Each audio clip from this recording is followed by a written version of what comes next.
All right, guys, it's a new day. Feeling fresh, feeling good. Gonna watch some Broodwar. Gonna watch some ASL qualifiers. Our next game here coming up. Gonna start off at 1 minute. I'm at 57 seconds. 8, 9, 1 minute, 101. Hopefully that'll help you to sync things up. The game that we're jumping into is Trot versus Calm. We've got Calm in the bottom left-hand corner, the Zerg player, and in the top right, it's Trot, T-R-O-T.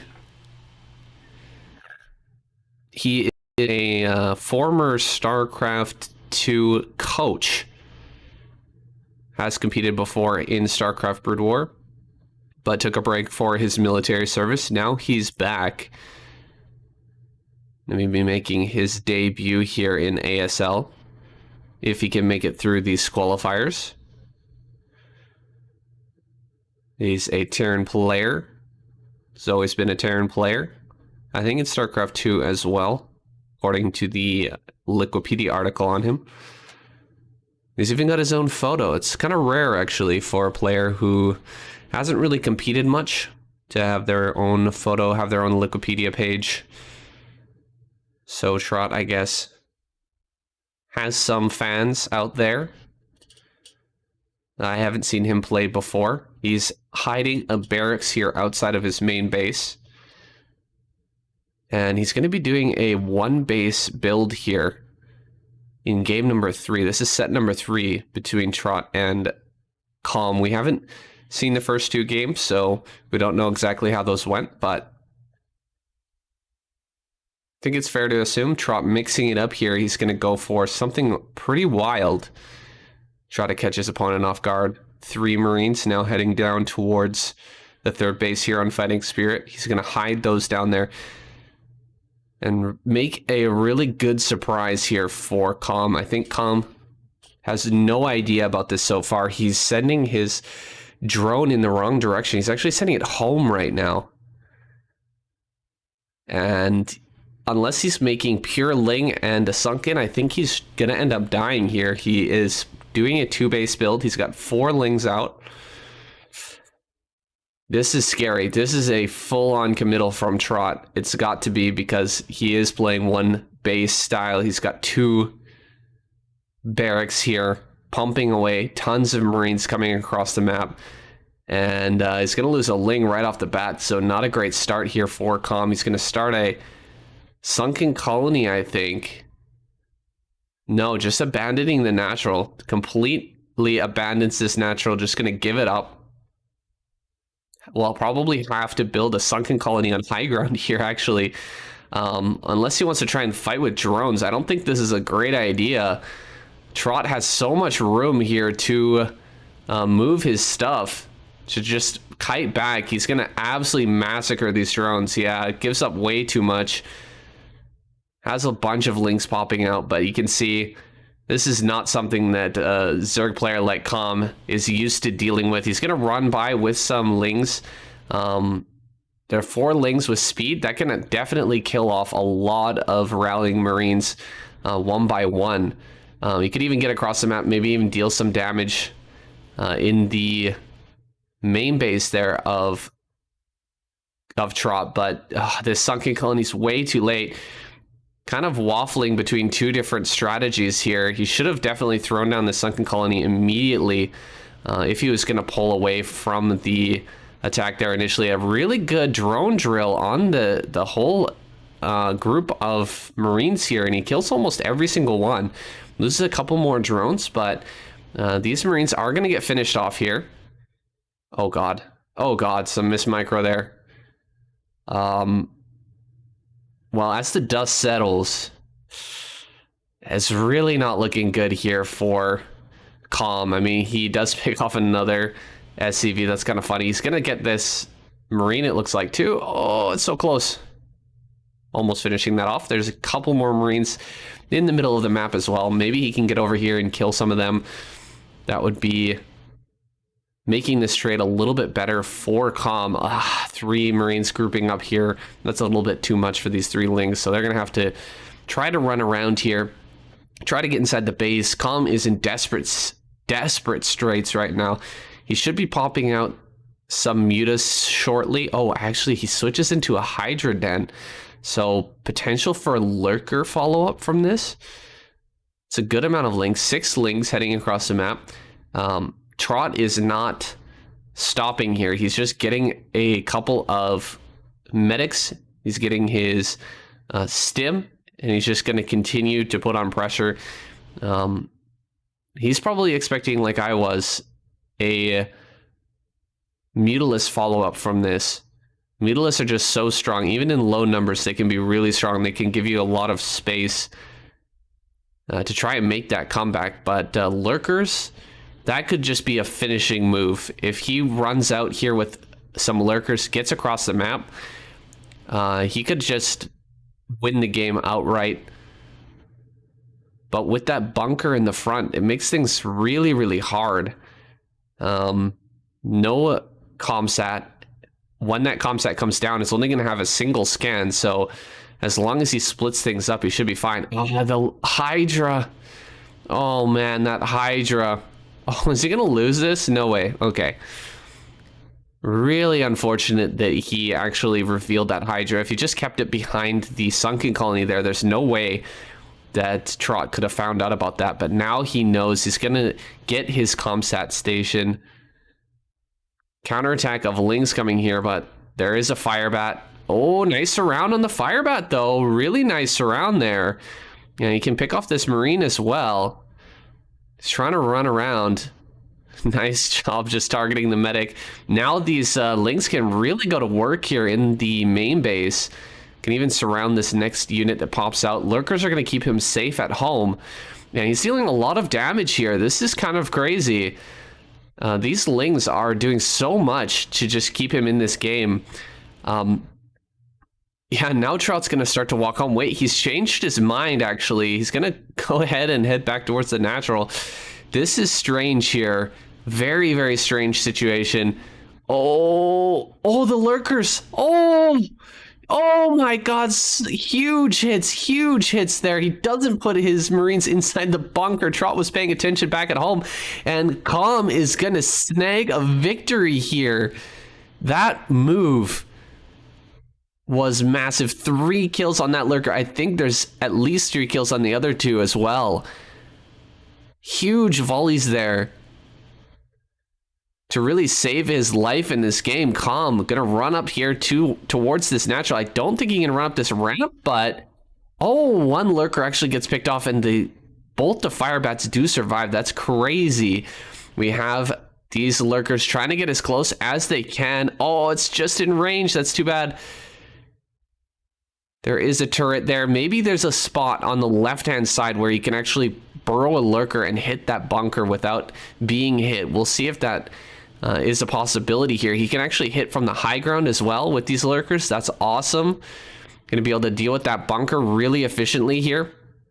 And he should be breaking out pretty soon. This has become a wild game here. I understand why they've decided to show us this one specifically, but I'm really not sure how this is going to go. I want to say that Com is going to win now. Just that mistake by Trot earlier, having all of his Marines grouped up and the 3 Lurkers just massacring them, feels like Com should win off of that, but we'll see if Trot can keep himself alive. He's getting his factory started here. He will start a tank, slowly work his way up to a starport and some science vessels as well. But that's still a long way off. Plenty of time here for Com to get himself situated in this game. Now, gonna surround these 2 Lurkers. Not a bad trade there, picking off those 2 Lurkers. 4 more Lurkers are coming up, though. All right, he's gonna push him right up inside that main, and with all of these Lurkers at the bottom of the ramp, there's really no way that Trot can make his way down this ramp until he's got siege tanks. That's really the only way.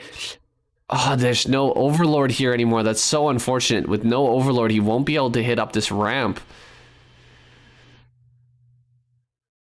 Oh, that really sucks here for Calm.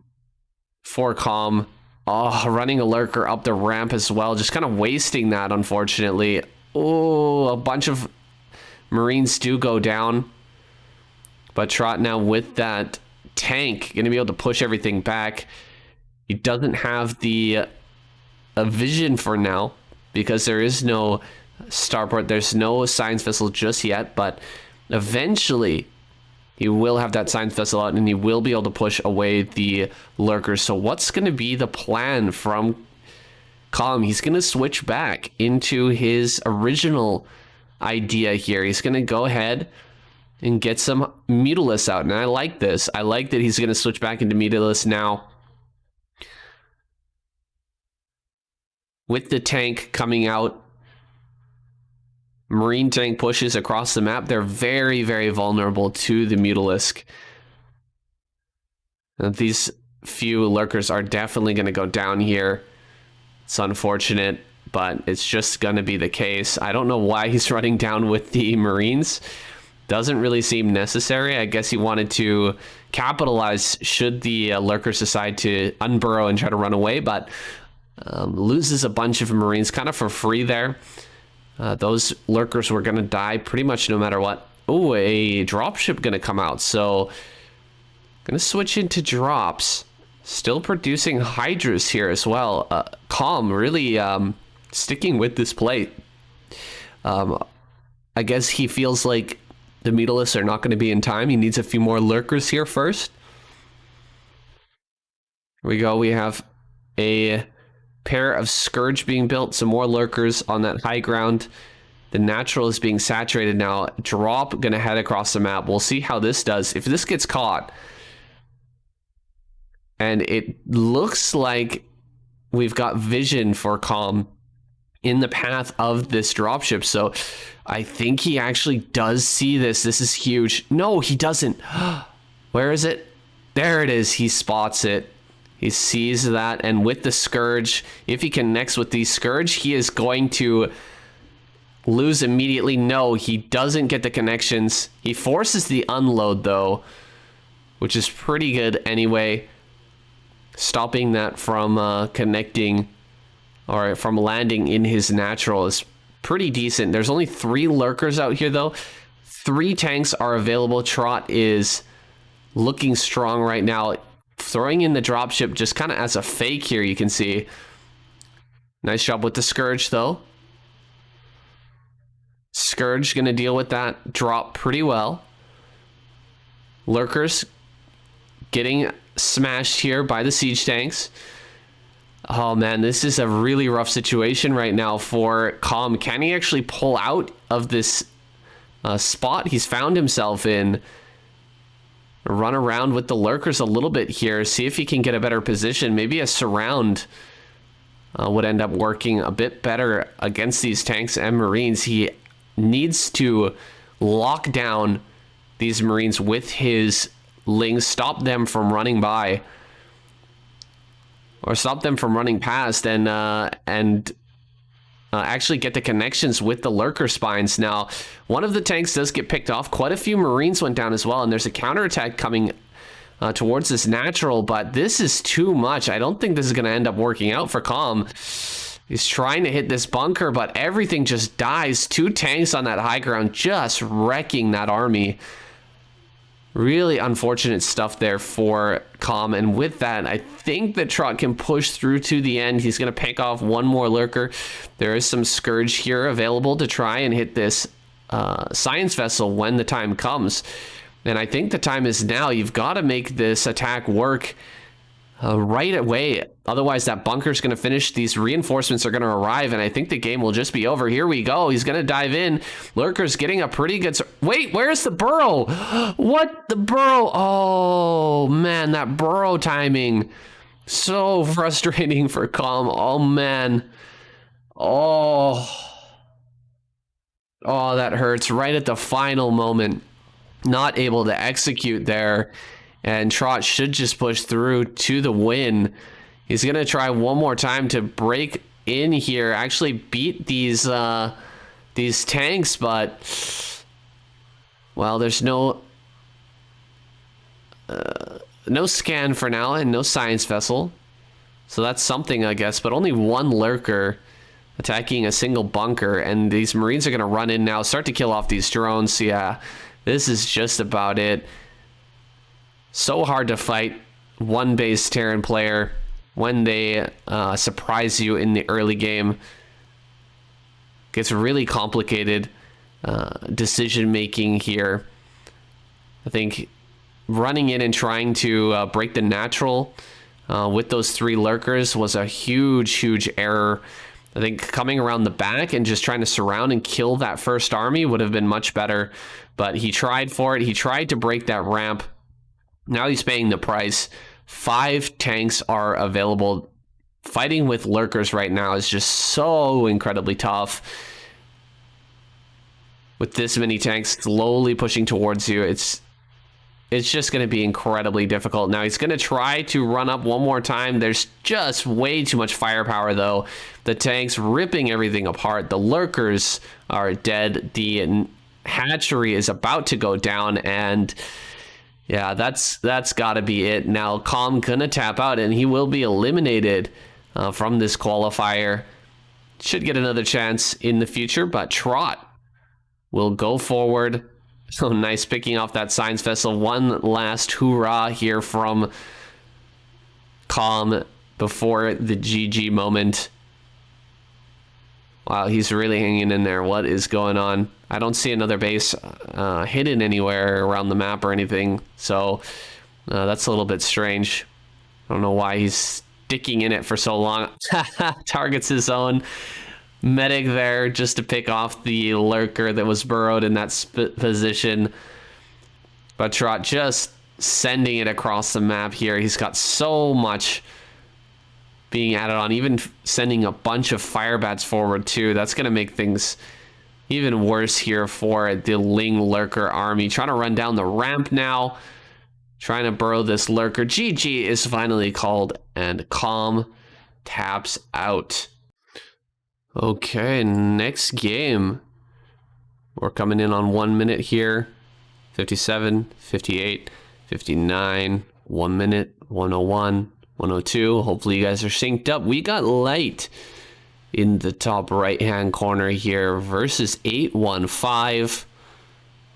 It's like Light's got a win here so far in this series. Best of 3. One more win and he will advance, but 815. I'm gonna see if he can dethrone the champ here. Not that Light is the ASL champ or anything, but he has made it into every ASL for I don't even know how long. Has he made it into every single ASL? I want to say that he has. I don't think he's been eliminated in the qualifiers that I can remember, but maybe I have to look that up later. Anyway, we've got Light here sending his SCV across the map. There's 12 hatch from 815. No crazy shenanigans like that last game. That was a long last game, guys. 17 minutes playing one base Terran. It's pretty greasy. That's a greasy way to get into the ASL through the qualifier. You're well, there is something to be said about that. At least you're hiding your regular builds a little bit, the way that you play, your style. If you're not that well known, you play some one base, you can end up just adding a bit of kind of strangeness into your play. People will start to wonder, you know, what kind of player you are, and they won't know exactly your style. So there is something to be said about throwing in the one base every once in a while, especially here in qualifiers. Now, that's not something that I think that Light ever does.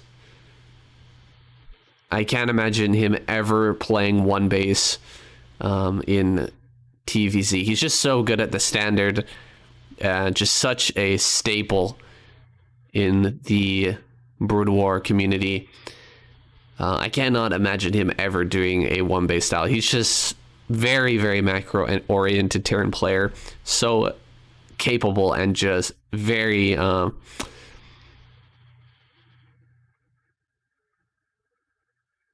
just a normal player, I guess you could say, a very standard player. I need to think of more adjectives other than very. I feel like I've used that way too much. It's like a few lings coming in here to the natural. And just checking things out. There is a full wall in here. Besides that tiny, tiny little gap at the top through which Light can maneuver his forces. Looks like the Marines will be popping out on the correct side as well. You can see a lot of thought going into the positioning of these buildings here. He is continuing to build Marines, but he doesn't really have to at the moment. So that should be telling for a Zerg player. 815 should be thinking twice about this. Like, you've got the full wall.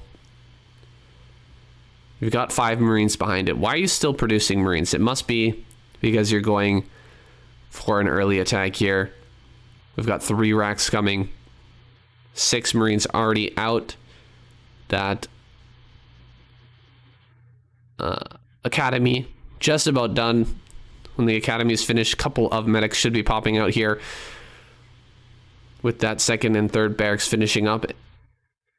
Mr. Light gonna push across the map and start to put some pressure on. He's going up to 4 racks already, so kind of an older style here. He might end up going all the way to 5 racks, straight SKT Terran, before adding on his factory. Now, we've seen Light kind of mess around with a lot of different styles. For instance, trying out these like crazy Valkyrie builds, where you get your factory much, much earlier, possibly off of 1 or 2 barracks. But what he's doing right now, this is really the ultimate standard in this matchup. Going up to 4, 5, or 5 barracks before getting your factory, pumping out tons and tons of Marines, just having a huge amount of firepower with which to threaten the Zerg player and also to defend against these Mutalisks. Turrets are done here. I think the stim is done. Yeah, the range just about halfway done. It should be, but once that range is finished, Light should be feeling comfortable to move out with his Marine forces, try to put some pressure on, try to draw the Mutalisks away from his natural and his main base. But for now, he's just going to sit back at home.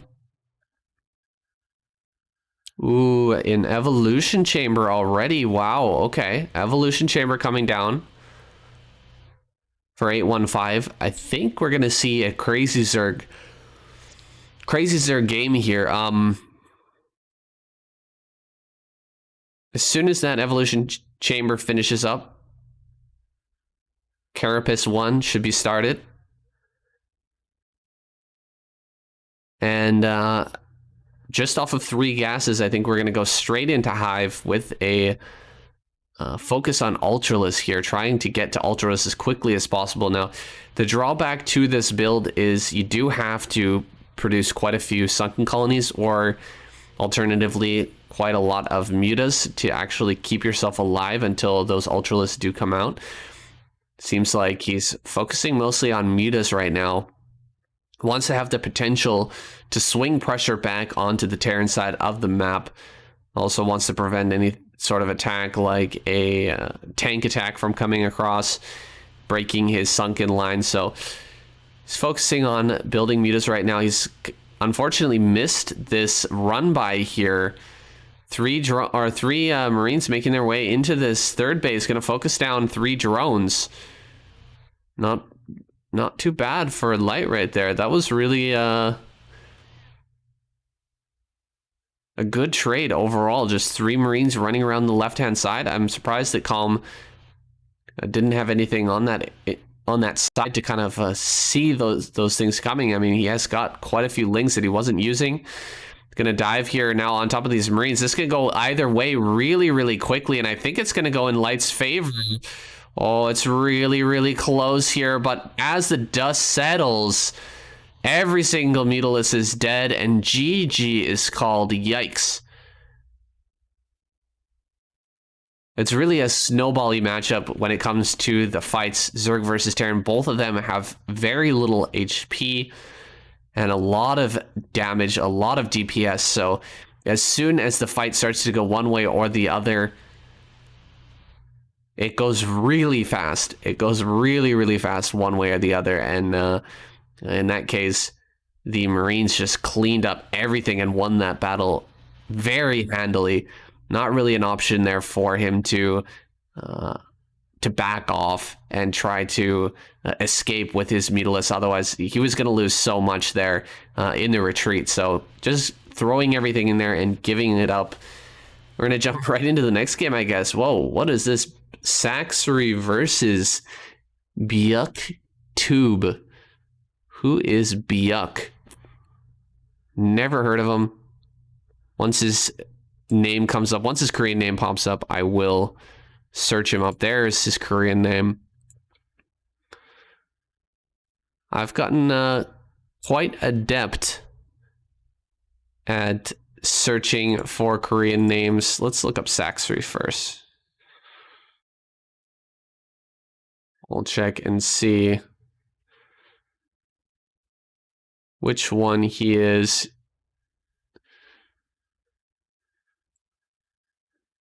Okay, so Sacsri is the Zerg 11. Zerg at 11 o'clock. That's Sacsri. Kind of a light greenish.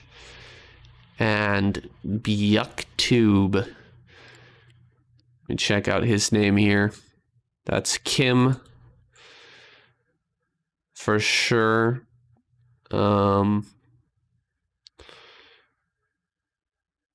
Sonshu? Let me see. Kim Min. Sorry, I was doing this on the fly. Kim Min Chol. Who is Kim Min Chol? Sounds familiar. Let's go ahead and check it out. Soulkey. Okay. I gotta remember that name, man. Kim Min Chol. Kim Min Chol. Soulkey. One of my favorite players. Had no idea that was his Korean name. All right. We're in the game right now. It's 2 minutes 20 seconds at the moment, just to make sure that you guys are still synced. It's been a long time since I've casted any ZVZ. It's been even longer since I think I played ZVZ. Haven't played much Starcraft recently because of wrist issue. I was having a hard time even doing push-ups after streaming for a few months. My wrist was just so sore. Decided to take a bit of a break, so I haven't played much Zerg for a long time. I played some fastest map here and there, played a few custom games and stuff like that, but I've been staying away from laddering because I get pretty obsessed once I start laddering, and I end up playing a lot of games and kind of disregarding a little bit the health consequences. It's a little bit bad, but it is what it is. We've got some links coming across the map. It is a 12 hatch versus, I believe that was a 10 pool or 9 pool. Sorry, I was looking up their names there instead of actually watching. Soulkey here. On the defense, though, he's got to keep pumping out these links. He doesn't have that speed just yet. Getting that gas a lot later. He is going to actually surround and kill all of Sacsri's lings. So a huge ling lead now for Soulkey. He just needs to send his army across the map without being counterattacked. That's the big problem here. 2 Lings are going to head around for Sacsri, see if they can get in here and deal some damage. Just pure Ling coming out of Soulkey right now. He's actually breached this ramp. Oh, no, not quite. A pretty decent surround there at the top of the ramp. Working out pretty well here for Sacsri. However, not going to get this counterattack done, and eventually the ramp will be breached here. Sunken Colony is done. Spire about to finish. Back at home, what does Soulkey have? Does he have an evolution chamber? I haven't seen it just yet. He's going to fight with these Lings. Going to go after a few drones. Oh, he's hitting the Sunken Colony, unfortunately. Not even a single drone ends up going down. An evolution chamber starts, and Soulkey wastes a ton of Lings there, trying to deal a little damage to Sacsri.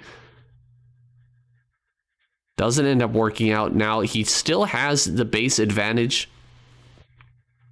He's getting his spore colonies here.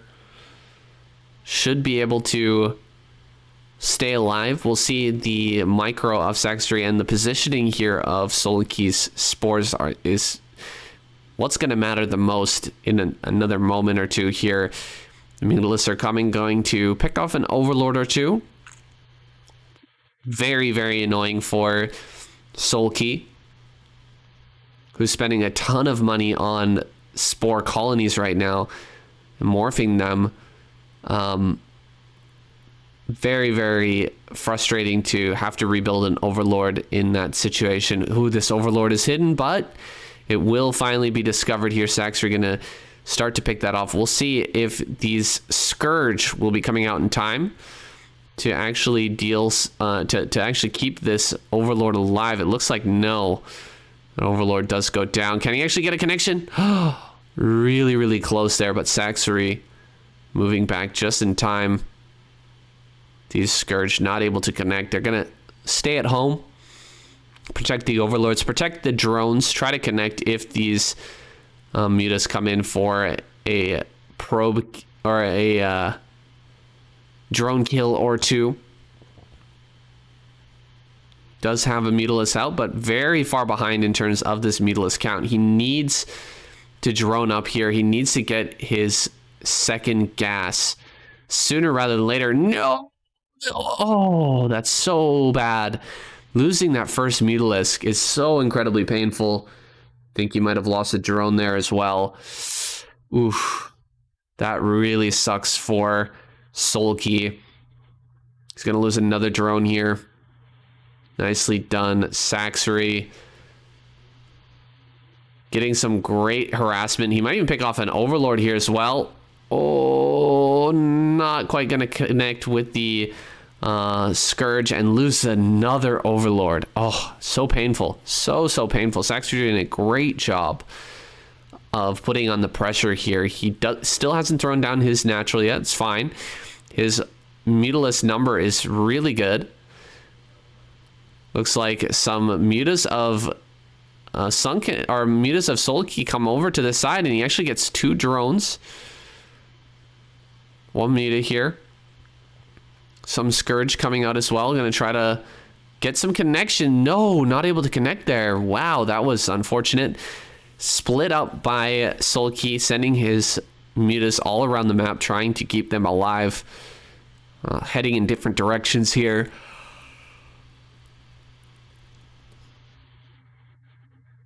Looks like he's going to catch this 1 Muta on its way back home. Oh, darn. Sacsri gets that Muta, and Soulkey really, really low on the Mutas here and dangerously close to being eliminated right now. By someone I would definitely consider a lesser Zerg player in Sacsri. Doing a great job of putting on that pressure and just making this super hard for Soulkey. Looks like a hatchery is coming up, but these Lings are all over that. 4 Lings going to deal a lot of damage to this hatch. Pull back here, try to get a drone or 2. Let's see if he can get another drone. He's already gotten 3 or 4 so far, but no. Good pullbacks here from Sacsri. combination of the Sunken Colony and that single Mutalisk, making short work of those few run-by links that Soulkey's managed to produce. Now, Sacsri is getting his natural up. It will finish. But Soulkey already going to be mining off of his secondary gas here. 15 drones to 11.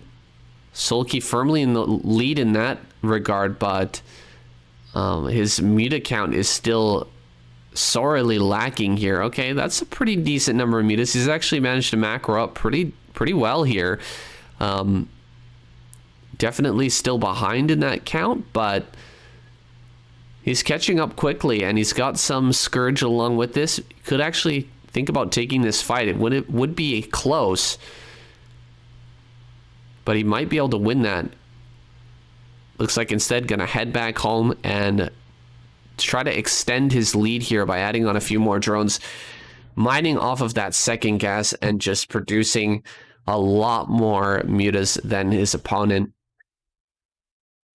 Can see here, mining off of that second gas, he's 4 or 5 drones ahead of Sacsri here, and that lead is just going to compound as time goes on.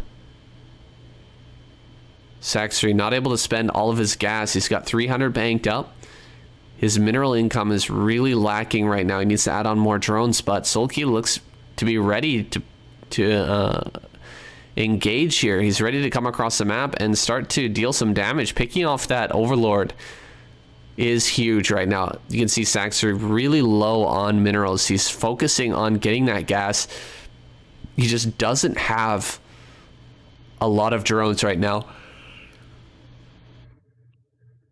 Here comes this attack. A lot of Scourge on both sides. We'll see how they end up connecting here. Looks like Soulkey actually pulling back a lot of his Scourge, and wow, a ton of them exploded on a single Scourge there, so a bit wasteful on Soulkey's side. There's a nice connection though, picking off some of these Midas. They're still fighting, trying to bounce some of these glaives. A good free shot there from Sacsri. Trying to pick off these Scourge as they pop out, waiting for some more reinforcements. Gonna fight here as he retreats. Good control there by Soulkey, getting those extra shots off as he falls back. It's a difficult micro to do. The sort of triangle micro that's necessary to get those hits off. Oh man, it looks like Sacsri with the quicker rallies though, and some good Scourge hits. Finally gonna take a bit of an advantage now. Soulkey sending in more Scourge, getting more connections here, and picking off Scourge as they pop out. Also getting a drone as well. That's huge. Slowing down that gas mining during a tug of war like this, where you're both kind of bashing back and forth over and over again. Picking off a drone or two on that natural gas geyser is huge. Now finally falling back. He's actually going to take a third base as well. Soulkey is. I don't know if that's going to be necessary here, but he's going to go ahead and grab that. He's already got a bit of a muta advantage here. Checking for a third base of his opponent. There's no way Sacsri could have a third base right now. That would be insane. But possibly going to leave those lings there for a counterattack a little bit later. Not even a single drone mining here, mineral-wise, in the natural of Sacsri. Such a low econ matchup. It's so funny to see how people are playing at the highest levels. Only 17 drones to 18. That's nuts. So Sacsri actually catching up quite a bit here, just in terms of the drone count, but he will shortly be behind. With that third base coming up, there's going to be a lot more gas available for Soulkey, but this game could go on for a lot longer now that both players have decided aggression is not the best idea. This could actually trigger some attacks coming up here, though. Sacsri seeing that third base, he knows he's going to fall desperately far behind here if he allows that to come up, so he's getting his forces together. sending them across the map. A spore colony is on the way for Soulkey, and this should be the final battle. If Sacsri manages to break this, he could end up winning this game. If he doesn't manage to take this down, you can bet he will end up losing. A lot of Scourge coming forward, connecting in a wide arc there. Really, really nice from Soulkey, and I think this is it. Surrounding this army of Muta, picking every single Muta off here and just chasing them down. The moving shot should be enough. Sacsri is going to be defeated. Soulkey will advance. GG is called. Kim Min Chul, Soulkey, nice job, man. GG. All right, let's sync this bad boy up. Where are we at here? We're coming up on 1 minute. 1 minute 1, 1 minute 2, 1 minute 3, 1 minute 4. Hopefully that's enough for you guys to sync up. We've got Bisu versus Miso. And Miso horny to see Bisu again, man. Damn. It's been a long time. He's spawning down here in the bottom right. Miso in the bottom left. Looks like it's some PvZ. It's nice. One of my favorite matchups. I know a lot of people hate it. Feel like it's broken. But most of those people are Protoss players, and I don't believe them. Be honest. It is pretty frustrating, though. Even as Zerg, people complain a lot that if you're Protoss, you can lose the game at any moment. Suddenly, Hydralisks arrive, and it can just kill you. It's exactly the same thing with Zealot timing attacks and storm drops and all kinds of things. All of a sudden, you can just lose the game. But nobody bitches more than Protoss players, I'll be honest. Sorry, all you Protoss guys out there. But it's pretty true. Come on, guys. Come on. I'm not saying that it's dishonorable to play Protoss or anything. I'm just saying that there's a lot of bitching going on. I'm sure that's not helping at all. Okay. We've got a block here. Miso going to be denied from that third base. Bisu just going to chill there, be super annoying, and probably force Miso to take the third at the mineral-only expansion. And he does. That's unfortunate because it is closer to the Protoss player. It's easier for him to hit. And it's a lot harder to defend that location. There's not a lot of space for buildings up on the high ground there. You can kind of tuck things a little bit in the corner there, but then you have everything right on top of your drones. It's a weird high ground area to try to control. I don't really like holding the mineral only on Polypoid here, but looks like Miso's going to make up for those difficulties by putting on some Hydra pressure here in the early game. He doesn't want to take it into a late or into dealing with a Zealot timing attack where it's a difficult base to hold and there can be a lot of run-bys and that type of thing. Nice block there on the ramp, just perfectly placed lane. Oh, no. I thought that was perfectly placed, but it was not. Should have probably put both lanes on the ramp there to make sure that that didn't get scouted, but now it is scouted. He sees there's no layer, and Hydra should be on the way here, so Bisu has a little bit too much information. It's going to be very hard for Miso to get anything done with these early Hydras. Bisu's seen this a million times before, and he will respond accordingly. Ooh, nice pickoff on the Ling there. Other than that, good pullbacks from Miso. Needs to get those drones to work. And producing Hydras now. Probably just going to go for the wall here and then fall back into a macro game. So the problems that I discussed earlier about holding that third base are going to come to fruition here. just not as soon, not as early, and there will be some pressure on the side of Bisu. Those two cannons coming up here, perfect timing. Hydras cannot make it across the map here in time to deal with those cannons before the cannons can finish. Those cannons will be done in time, so good timing here from Bisu. Looks like Miso going to keep some of his Hydras at home. That really indicates to me that he's not going to do any sort of bust. Oh, wait a second. Making even more Hydras here. I thought he was going to research range and then just take out the buildings in the front and fall back into a macro game, but I don't see any additional hatcheries being added on here, even though he has the minerals. He's just purely pumping. Okay, there's one hatchery. Was a little hard to see on the minimap there, but he does have another hatchery, so he is making some transitionary moves here. The layer as well.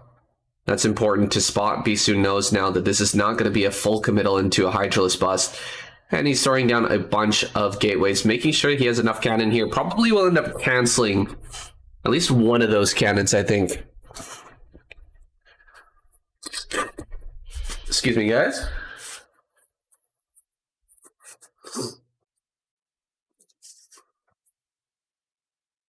Yeah, actually, all of those cannons got canceled there. Wow. Okay, canceling those two cannons. He's only going to sit here with 4 cannons. Trying to optimize as best he can here. Bisu needs to restart a forge. I believe that forge not going to end up finishing up. He's actually sacking some zealots, so maybe it's closer than I think to actually finishing. He's bringing the zealots out. Ooh, is this gonna finish? Oh, Miso, he's got to go for that forge, but he's slowly maneuvering his Hydras back into place. He's losing an Overlord back at home as well. And it looks like the upgrade actually did finish. You can see they've all backed off now. Let's get a shot of one of these zealots, see if the forge, yeah, it's done. That's really good for Bisu that he managed to hold on to that. For all that time. And he even picked off a single Overlord. That's crazy that he was able to get an Overlord there, despite Miso having so much anti-air, having so many Hydras here in the early game. Uh-oh. Zealots with speed and +1 running out now. The difficulty is now, can Miso hold on against this? It's going to be a struggle here. That is a lot of zealots, and there are not many Hydras here in the natural. They have to group up. Good surround on those 2 first Hydras. Zealots are just charging forward here. Going to surround 2 more Hydras. Really, really good. This is going to make things so difficult for Miso in this hold now that he's lost a bunch of zealots or a bunch of Hydras already. He needs to get into position here, trying to sneak in to the mineral line, but actually gets a couple more Hydras caught. Bringing these ones from the main as well, they get caught. That's so frustrating. He targets his own evolution chamber for a second as well. Looks like he won't allow these zealots into the main base for now, but so far Bisu's done great work with these zealots, and more are be coming across the map here very shortly. Wow, I'm surprised actually Miso managed to hold off as well as he did, not losing any drones here. And overwhelming these zealot reinforcements, so good on him. There is DT out now, and layer was quite late. So do we have speed? Yeah, we do have that Overlord speed. So that's a relief. At least Miso will be able to chase down these DTs. He won't be stuck back at home waiting for that Overlord speed. So Aspire coming down in the main base. Are we going to see some transition from Miso? He's should be looking to take his 4th now. After holding off that original attack, that initial zealot push, it's a great time to begin trying to take that. Oh, the Stark Templar is so close to sneaking by. It's got 19 HP. It is going to get by into the main base. Let's see how many drones it can kill during all the chaos here in the front of the natural. 1, 2, 3, 4. Ooh, 4 drones is pretty good damage from that first DT. This hatchery also going very low. Oh, it's so close. But Miso does manage to save it.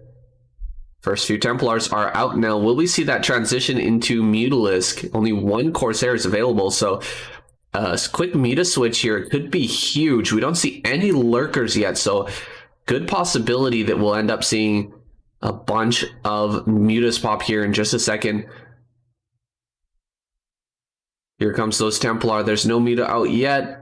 It would be beautiful to have some Templar here, or some Midas here to actually pick off these Templar.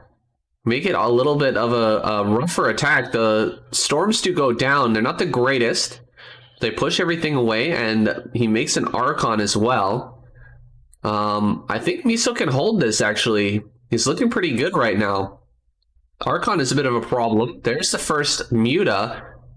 Bit of a rough timing on that Muta, unfortunately. And this one Zealot going to town on the drone line, killing a bunch of drones.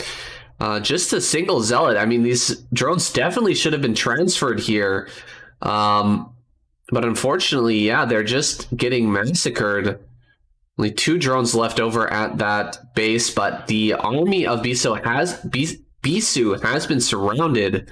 Bisu, I don't know who Bisu is, but Bisu's army gets surrounded. He hasn't started a third base yet. He's been relying on this pressure to make this game a short one.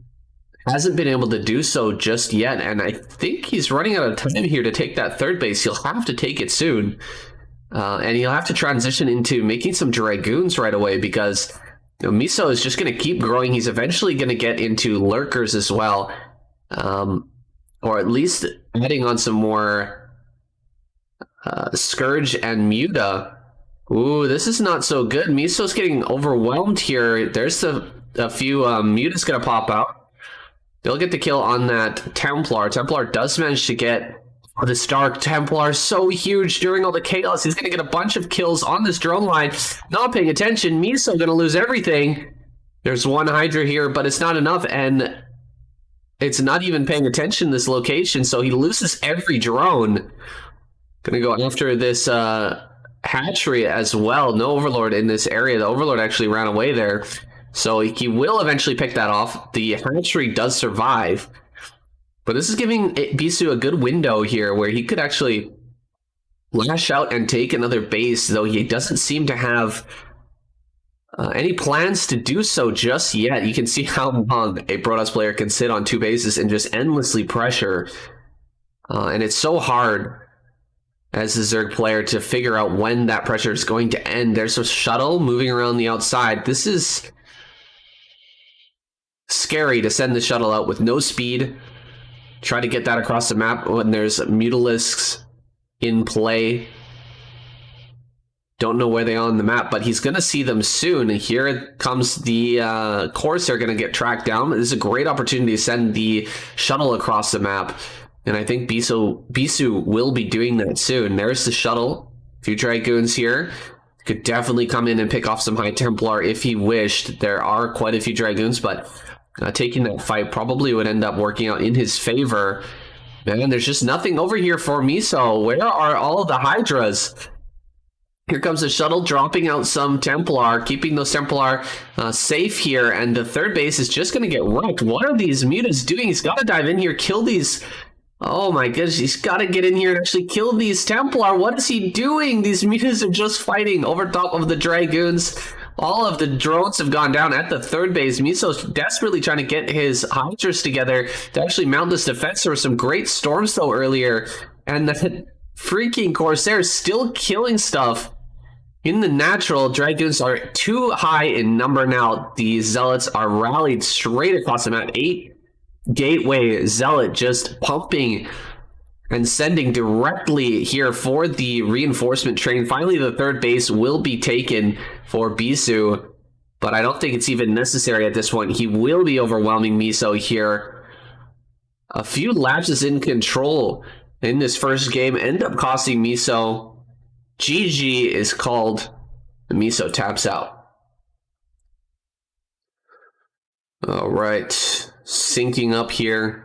We're approaching 1 minute, 57, 58, 59, 1 minute, 1 minute 1. Hopefully that's enough for you to sync up.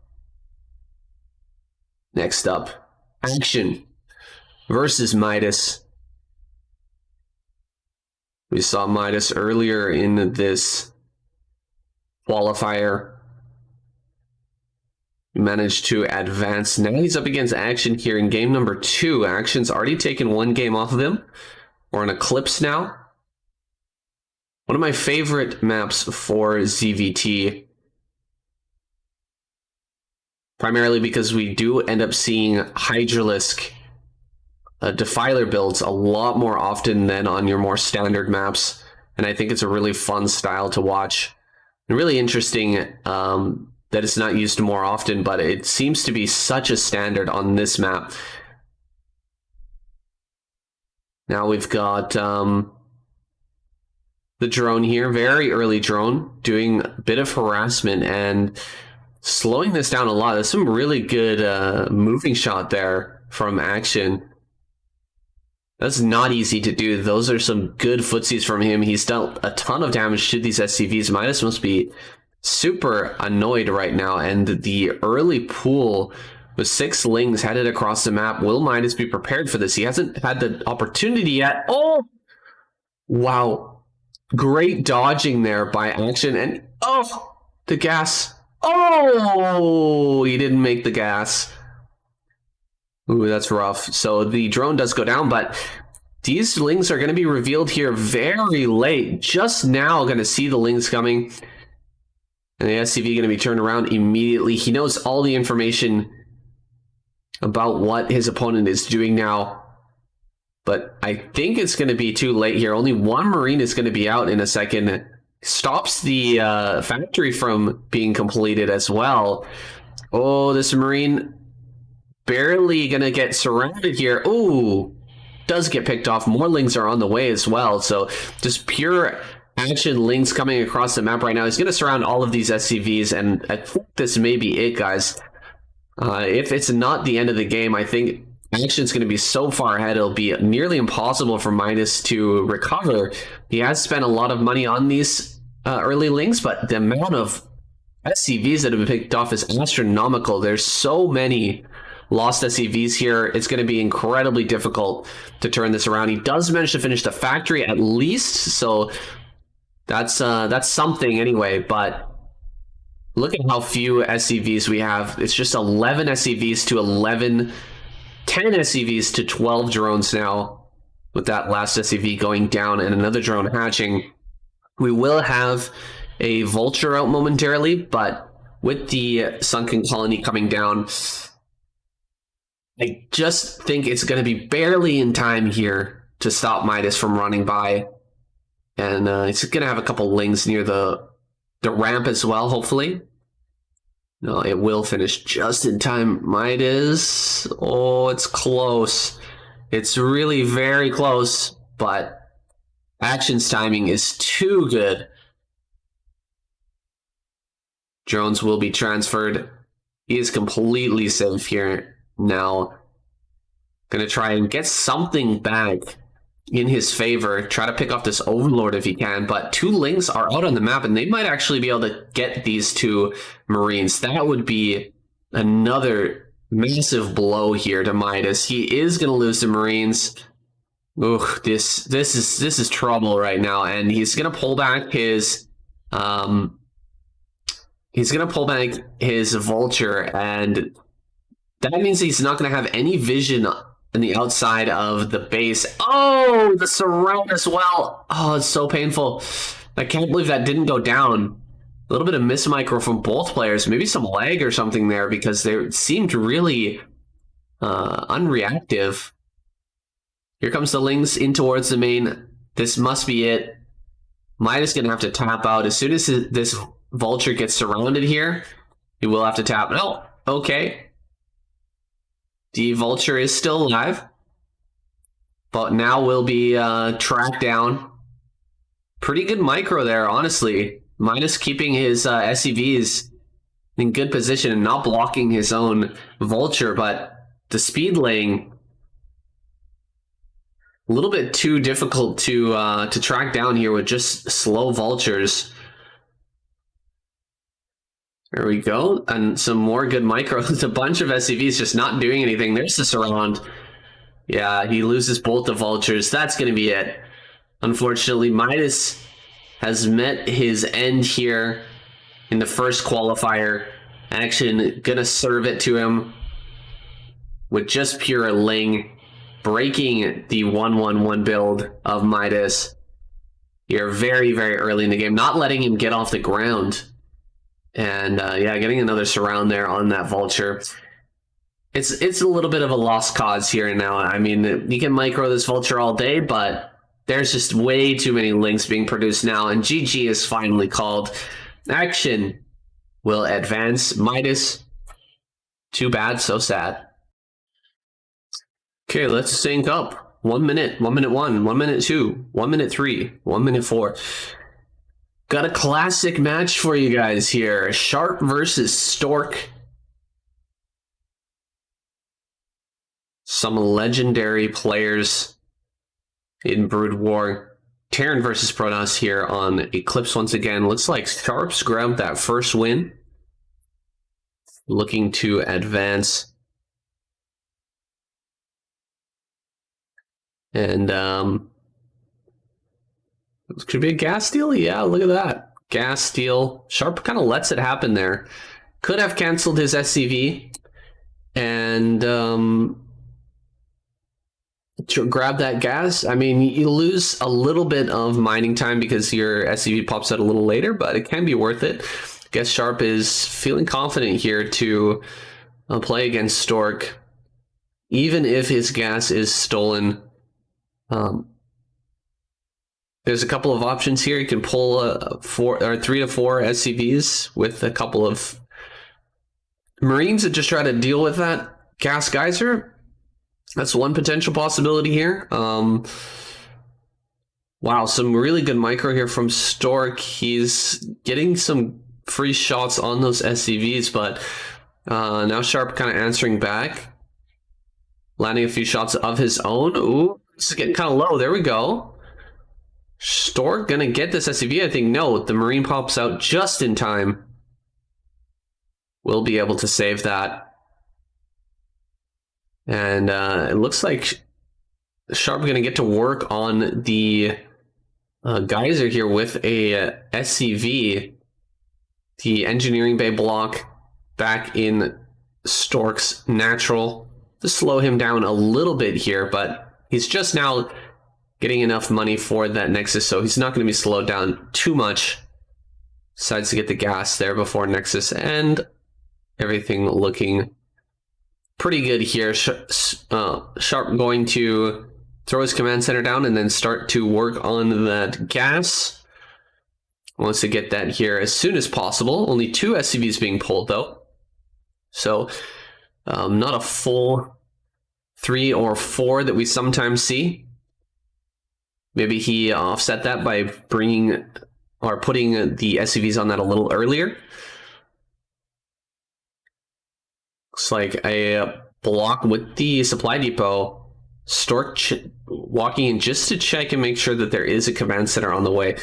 Doesn't want to be surprised by a 2-factory build or anything like that. 2-factory rush could be very hard to hold off if you don't see it coming. So he gets in there, sees that information. I thought he was going to run by there for a second, but information was the only thing he was interested in at that moment. Sharp has a wall coming up here. Could end up landing that barracks on the right-hand side as well, just to make sure that Zealots can't run by or anything like that. Keep his tank safe, that first tank when it pops out. Keep that safe. Checking for a third base, but Stork preempting that, making sure his Zealot is in that position. 1 on the ramp at the third, 1 at the ramp in the natural. Make sure that Sharp isn't going to get any additional information for free here. With the Dragoons coming out now, he should be able to hunt down that SCV or head towards the natural, start to deal some damage to the bunker. Stork powering up pretty quickly here, though. I'm interested to see what his build path will be in terms of his tech path. Starport, okay. 2-factory into Starport here from Sharp. We don't have a armory down just yet, so he's definitely using this for some drop action.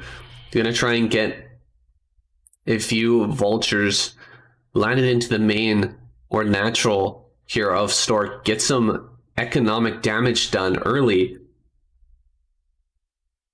It's really in his style for sure. Sharp, the vulture Terran, looking to get that early damage. I mean, looks like Stork trying to get some free shots on this supply depot, but that's not going to work out. Losing his shields to that bunker. Stork looking to take his third. I haven't seen any tech buildings of Stork just yet. What does he have back at home? He's got something tucked away right up in the corner. Okay, we've got the robo there. Okay, robotics support bay. The range pretty late here. Really not planning to put on that pressure on the bunker like we usually see with the early gas steal. It's typical for the Protoss player to get the quick range, stand just outside of the bunker's range and deal a lot of damage to that, but instead here, he has opted to get the robotic support bay a lot earlier, get that Reaver out as quickly as possible. Now the range is finished up, he's ready to head across the map, but he really can't at the moment until the observer comes out because of these vultures, their placement here. They're going to start throwing down those mines, yeah, making sure that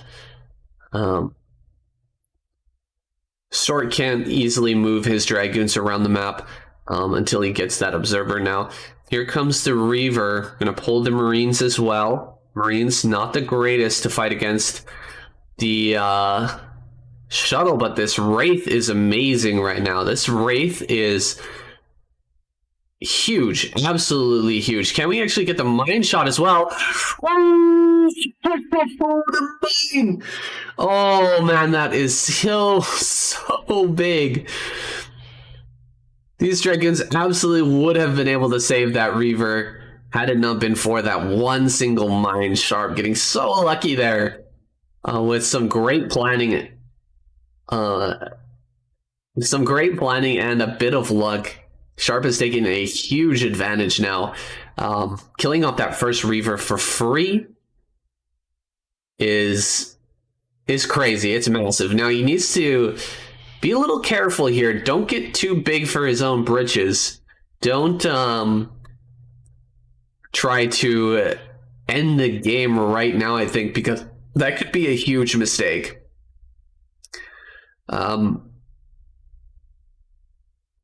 Stork still does have a lot here. He's going to pop out another Reaver in a moment. He's actually got a Stargate here with a fleet beacon. Wait a second. This could be really hard to hold on. Spending this much money into this tech here, assuming that Sharp wasn't going to attack, and he's losing a lot of his Dragoons now, and a ton of probes going down. 8 probes. What? Sharp really dropping the ball here, man. Excuse me, Stork really dropping the ball here, like losing so many probes at that location. 8 kills on this vulture, 9 kill on this vulture. That drop was huge. The Wraith was the real initiator here, the one that started this chain of events. Oh, another big hit with a mine there as well. Stork sloppy with his movements on those Dragoons, ends up losing them. He hardly has any probes at all. Okay, he's got a few Dragoons out here on the map at least, so cutting off some reinforcements. Maybe eventually he can start to clean this up, but the third base is not mining at all. He really doesn't have anything there, and his position is looking very dangerous. 3 tanks here, shoving to the natural. The moment that these start to hit the Nexus here, it's going to be game over. We've got a shuttle finally. Maybe he can drop a couple of zealots, drag some mines in, and clear this. Stork with the great counterattack, at least delaying everything for quite a long time on the side of Sharp, slowing him down by quite a bit. Here comes the first two Goliaths here. But he's about to lose his Nexus, actually. He's going to lose his Nexus to a Vulture. How silly is that? Guess this is a 0-kill Vulture, so this is not the Vulture that was massacring the probes earlier. There's the tank moving forward. It is in position to hit this Nexus now, so the timer is ticking down here. Bisu going to go for it, immediately dropping his Reaver. Get a good shot on these tanks. He does. Killing off a couple of these tanks. Very nice. Gets the third tank as well. Now it's just a bunker and a bunch of Vultures here. The Vulture's going to run up into the main, though. All there is a couple of Zealots coming out. So these Vultures could do a lot of damage in the main base. Let's see if he can finally clear this. Oh, it's so hard. That stupid bunker making things incredibly difficult, and the Vulture's coming back down here. They're going to try and get some probe kills. Stork waiting for just 1 or 2 more rounds of Dragoons and Zealots to try and clean this up, but I think he's going to have to tap out here as the reinforcements arrive. Another 2 tanks, siege up here on the low ground. He's going to try to dive forward and kill this tank, but yeah, there's not really any more hope here for Bisu. Oh, he kills his own mine. So Sharp. That was beautiful. Sharp ending that game. GG is called. Stork taps out. And Sharp will advance. All right, on to our next game. We're syncing up at 55, 54, 66, 57. 1 minute. 1 minute one. Hopefully that'll sync you guys up. I don't know why I started counting down. Pretty silly. Okay. Before we get into this next game, guys, before I announce these players, I just want to apologize for the microphone quality in some of these games.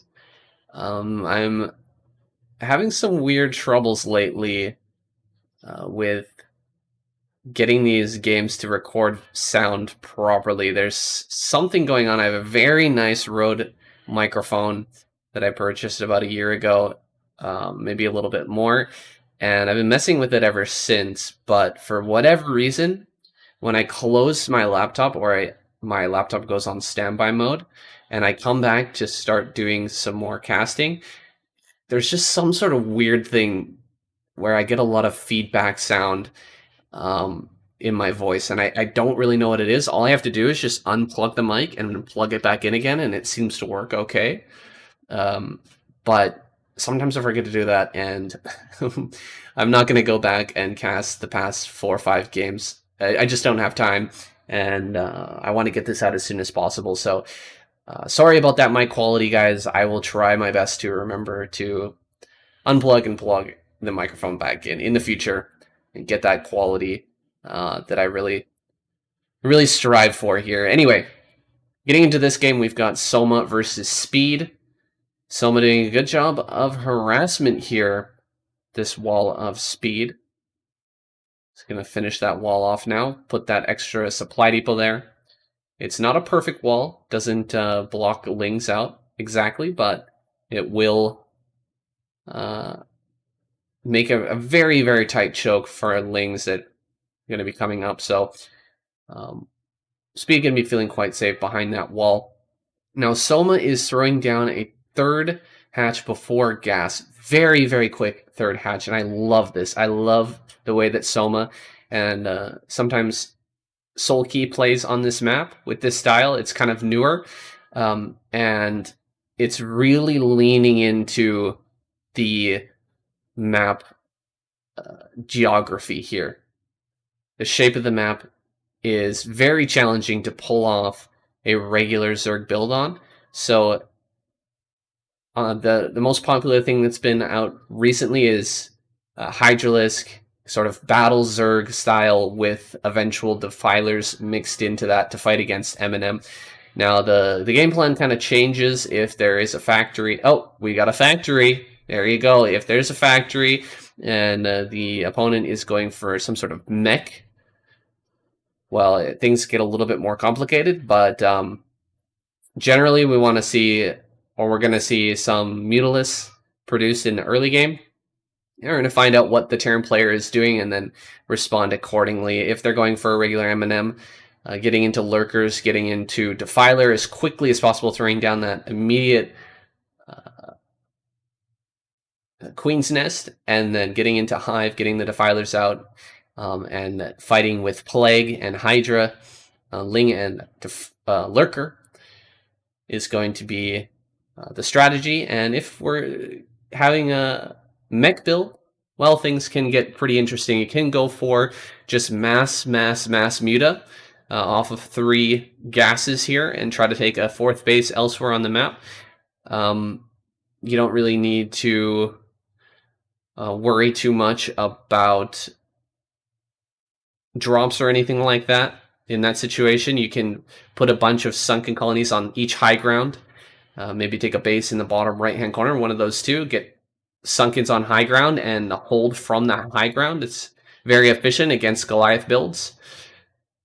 Alternatively, you can just go into pure mass Hydra and just try to overwhelm your opponent with huge amounts of Hydra, or a combination of the two, having lots of muta plus Hydralisk can be good. Then your opponent needs to really diversify their production. They have to have a lot of Goliaths and a lot of tanks to fight off both the air and the ground. If they kind of slack on either one, or you start to overwhelm, you can just, if you overwhelm the Goliaths, you can just continuously produce muta and take out all the tanks. If you overwhelm the tanks, then you can just keep producing Hydra and take out all the Goliaths. Now, there's a run by opportunity here, but Soma blocks beautifully with the sunken colony and the hatchery, with a few drones being pulled off the line. Only 1 drone ends up going down, traded out for 1 vulture, so pretty even trade overall there. Good hold by Soma, not allowing those in. And the first few Goliaths are popping out now. Now, Goliaths in these low numbers, they will have to be supported by quite a few turrets. You can see the spires finished. A lot of Midas being produced right now. We'll see if he wants to continue that production, but Goliaths, they seem really strong against muta, but in high numbers, when there's an overwhelming number of mutas, they get absolutely wrecked, even though they have that great range and a really strong anti-air attack.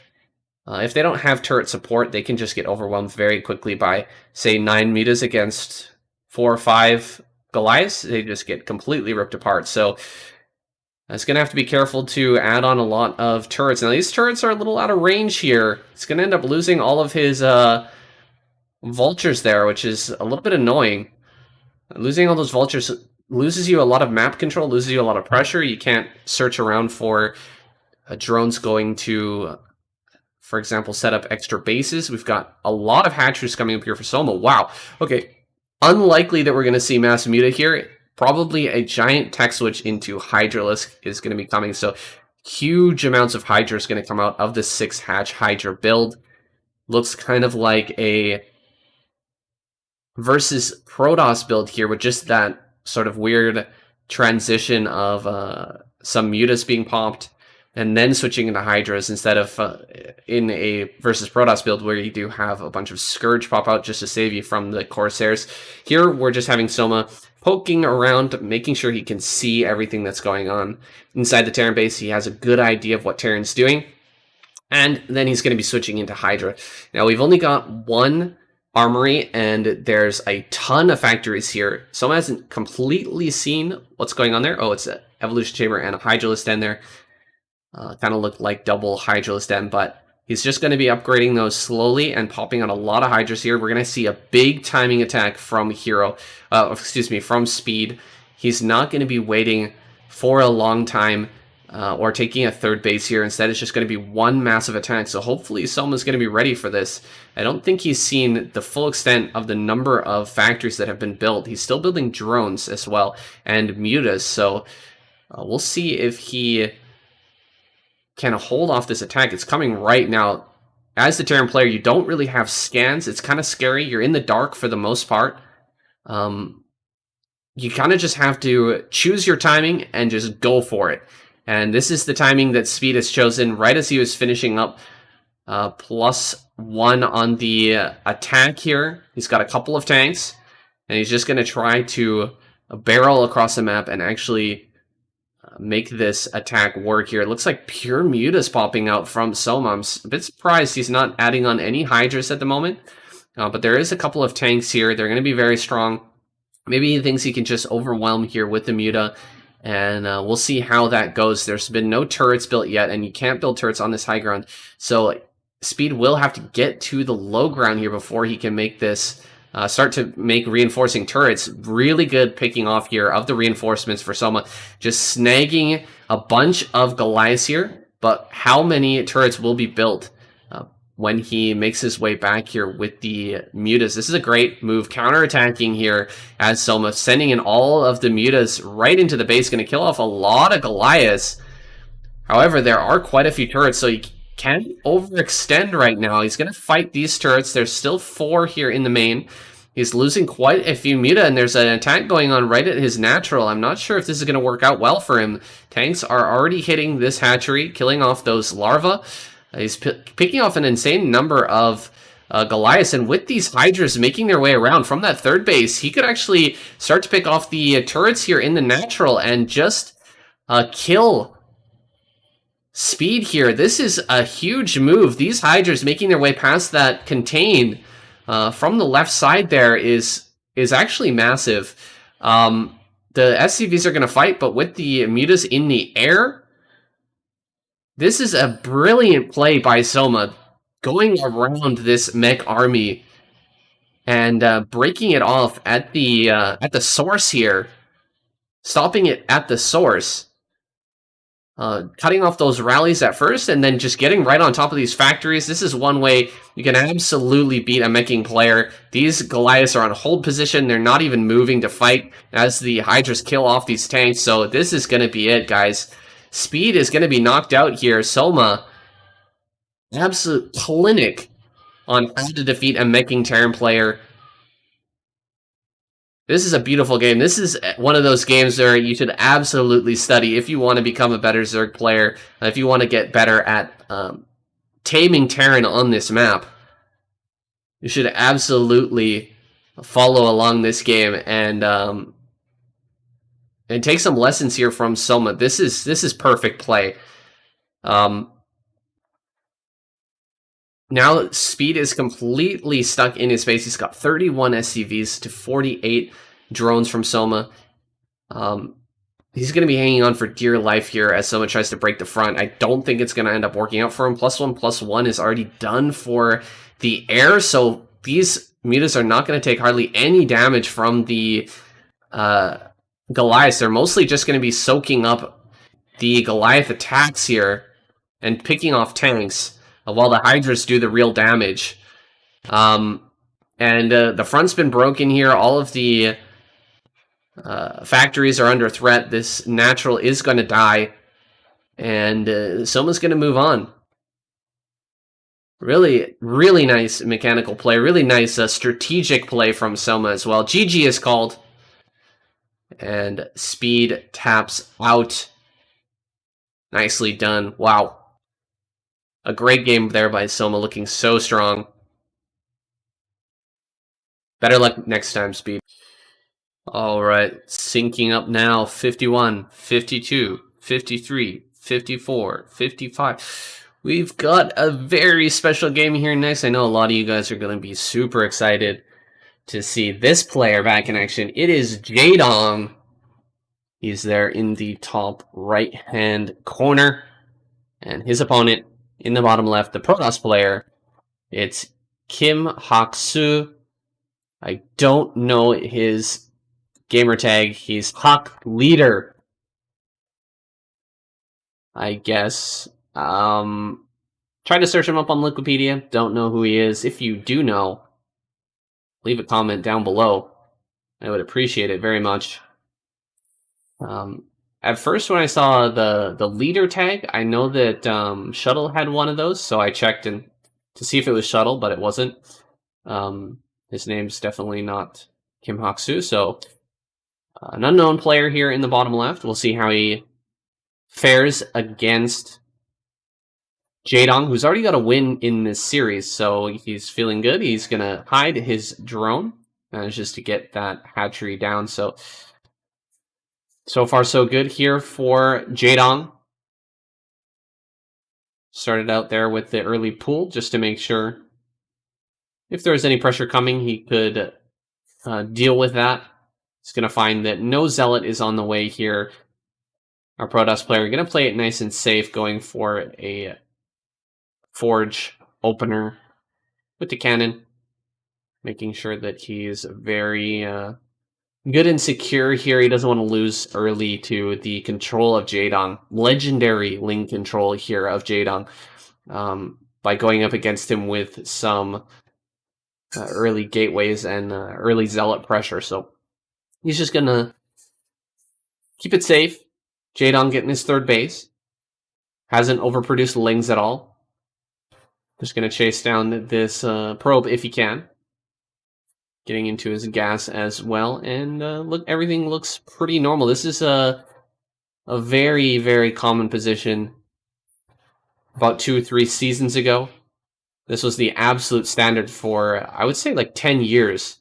This is kind of how the early game played out in Protoss versus Zerg, unless the Protoss was absolutely crazy, doing something like two gate on low ground or something like that. That wasn't really a thing though. It was mostly Forge Fast Expands pretty much every game, and any map that wasn't favorable for a Forge Fast Expand kind of sucked for Protoss versus Zerg. But now times have changed. For the most part, Gateway first is the standard, but you can still play a good game from a Forge first. You can get into a decent position. You just have to be very careful for the Hydra bust. You've got to be very, very on top of your game to make sure you pull probes early enough if they decide to rush you. I think the right-hand side of this gateway is also a not a Zerg tight wall. I'm not 100% sure on that, but pretty sure that that's not Zerg tight. We'll see. Zergling tight, excuse me. You can see that gap on the right-hand side of the gateway. So far, quite a few Lings being produced here by Jaedong. He might actually be thinking of going for this bust. Either that or he wants to just completely surround the first couple of Zealots when they do come out with speed and just annihilate those. We'll see how that goes. He does have Lings coming from every different direction, and the Zealots are moving out here, so I think if he just goes for this and surrounds it, surrounds these 2 Zealots, he could easily pick these off, and that'll slow down the Protoss player by quite a bit. He won't have nearly as much power in the mid game if these 2 Zealots get picked off. I know it doesn't seem like a whole lot, but losing the first 2 Zealots, if the Zerg doesn't feel that pressure, if they just surround and kill those, they don't lose a whole lot of Lings, then absolutely that can be a bad spot. Now, the worst of both situations kind of happened here for Jaedong. He actually produced more Lings in order to surround those Zealots, and the Protoss player brought his Zealots back home. So they did their job. They forced extra Lings, and they made their way back home. So that's great news for our Protoss. Now he's heading across with a Corsair. He's going to find Jaedong getting himself into a good position here in the mid game. He's already got his Spire up. He should have Scourge on the way. And he will be really powering up here, getting prepared for whatever Zealot timing attack this Protoss decides to do. We'll see if he decides to build some Midas as well. Okay, a few Midas do pop out. We have that second gas here pretty early, so that seems to be the game plan here from Jaedong. Just get enough Midas where your opponent can't really move out with just pure Zealot, and even if they have a few Corsairs, if you've got enough Scourge, you can overwhelm that. We'll see. Oh, actually, going to go in for some some harassment here and play footsies a little bit with these Corsairs. See if he can get a kill on one of these. He's going to pick off quite a bit of probes, and if the Corsairs come a little too far forward, he's going to commit with these Scourge. He just has to be careful not to let the Scourge get hit by those Corsairs while they're in the group of Muta. Otherwise, the Scourge will end up dying here. They're already at half HP, so you got to be careful. The Zealots are heading directly across the map, but there's quite a bit of SimCity here on the side of Jaedong. He's already got a sunken colony. He's got great SimCity in this corner. He's not going to let the Zealots run past this part of the hatchery there. Only 2 Zealots actually able to hit this sunken colony, and the Midas make their way back. Of course, the sunken does go down, but he picks off another Corsair with the Scourge. Wow, a lot of drones falling here, unfortunately for Jaedong, but he definitely has overwhelming numbers of Midas. They are going to kill all of these Zealots, and the Corsairs end up going down. 2 are going to retreat, but not too bad overall. 27 drones. That's actually significant drone damage to Jaedong, but a lot of Zealots were spent in that attack. A lot. I would say at least 1,000 minerals worth of Zealots, at least 10 Zealots sent across the map there. I don't know if they picked off even 10 drones, but they mostly just killed Lings there and the sunken colony. So I think Jaedong's still in a reasonable position here. He's still got a big group of Mutas to harass with. The Archon is out now, so it becomes a little harder to harass with the Midas, of course. But the Midas are still going to be very useful here, especially with the Corsair number being so lowered from the early game, or from that attack. Now, there are 5 Corsairs here. They do have that +1. Do we have +1 armor? No +1 armor here for Jaedong. Generally, if you're going to continue building Mutalisk and Scourge in this situation, getting that +1 armor is very important. Ooh, a good connection there, but the Corsair's going to fall back. Nice pick off on 1 Corsair already. So going pretty well so far for Jaedong. He's going to chase the Corsairs off. He will lose this Overlord, but he is very well bunkered in. He's got a bunch of Hydras in the back. There's no Storm here, so not much of a chance of actually getting in and dealing damage against that number of Hydra behind SimCity. So backing off, looking for the third base, and this is a great opportunity for Jaedong to pick off that third. The base is about, or the probe that's about to build that third.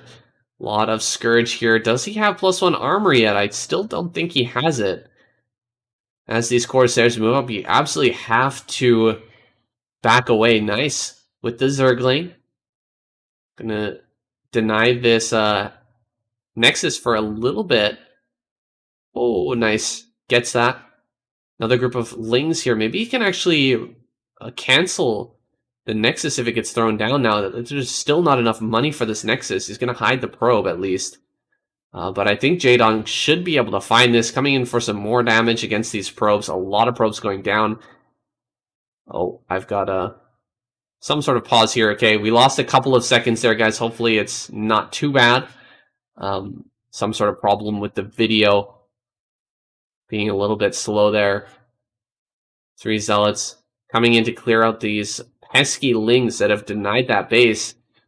But there is so much here for Jaedong in terms of Hydra. He is really powered up now with his Hydra. He's got 50 workers, 51 workers. So it should be feeling very good to just produce pure Hydra from here on out. He loses a lot of his Midas there, but baits out a Storm, which can be very important. Ooh, picks off a couple of Corsairs, so he's really focusing these down. That's some nice moves. He's got to hit this from behind, though. These Templar could do massive damage to the Hydra here.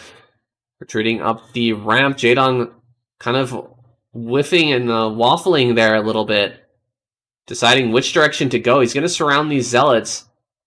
And no real good Storms have been cast yet. And the Zealot number is starting to thin out. You really want to get good Storms down here before all of your zealots are gone, so that your zealots can clean up the rest of the army. Where is this? Good storms? Okay, these are decent, but there's just not enough zealots left over. Maybe another storm from behind here. He's not paying attention. Oh, he gets one last okay storm, but does get pushed back. Jaedong now heavily favored, I'd say, taking the 4th base right away after winning that battle. Sending his Hydras across the map. There's going to be a 4th base here, or a 3rd base, excuse me, for the Protoss player, but it's going to be a real challenge to hold on to that. He's coming up with his Zealots. He's got quite a few.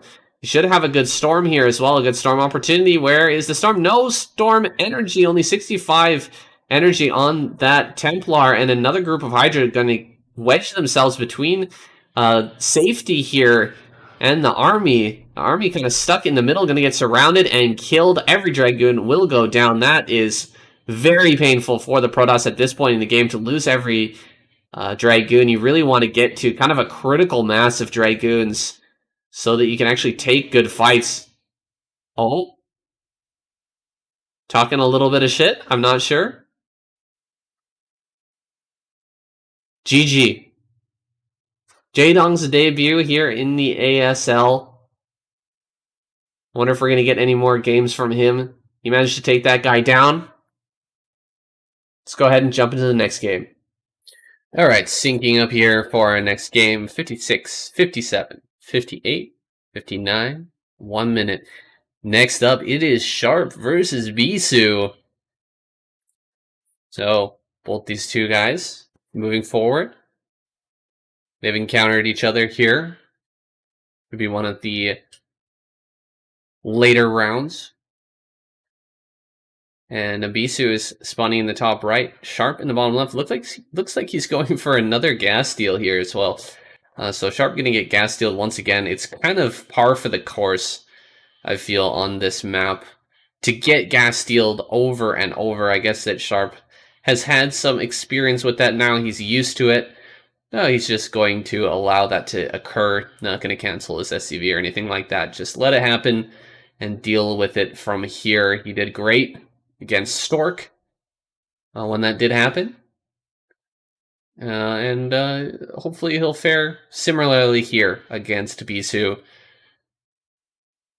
See if he changes his strategy at all when he sees the way Bisu's playing with that gateway in the front. He's going to send zealots across the map. You'll have to build another supply depot to the right of this barracks just to make sure you have some space to micro here against that early zealot.